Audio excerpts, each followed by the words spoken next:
خواب میں آفس میں کسی سے محبت ہو جانا۔ بسم اللہ الرحمن الرحیم، السلام علیکم ورحمۃ اللہ وبرکاتہ۔ خواب میں آفس میں کسی سے محبت ہو جانا خاص قسم کا خواب ہے، ٹھیک ہے؟ یہ آپ کے احساسات، تعلقات اور زندگی کی موجودہ صورتحال سے جڑا ہے۔ کچھ ممکنہ تعبیرات ہم دیکھ سکتے ہیں۔ آفس میں کسی سے محبت کا خواب اس بات کی علامت ہے کہ آپ کے دل میں کوئی پیشہ ورانہ یا ذاتی خواہش ہے جو بھی پوری نہیں ہوئی۔ اس خواب کا مطلب یہ بھی ہو سکتا ہے کہ آپ اپنے کام کی جگہ پر بہتر تعلقات، تعاون یا عزت چاہتے ہیں۔ اگر خواب میں وہ شخص آپ کو بھی محبت کا اظہار کرے یا آپ کے دل کی پوشیدہ خواہش یا کسی کے لیے دل میں کشش کا اظہار ہے جو حقیقت میں ہو سکتا ہے یا صرف خیالی ہو۔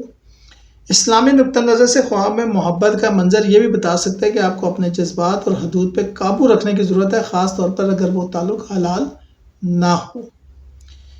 اگر خواب میں محبت کا ماحول خوشی اور عزت کے ساتھ ہو، یہ کسی نئی کامیابی، ترقی یا ماحول میں سکون کی علامت بھی ہو سکتا ہے۔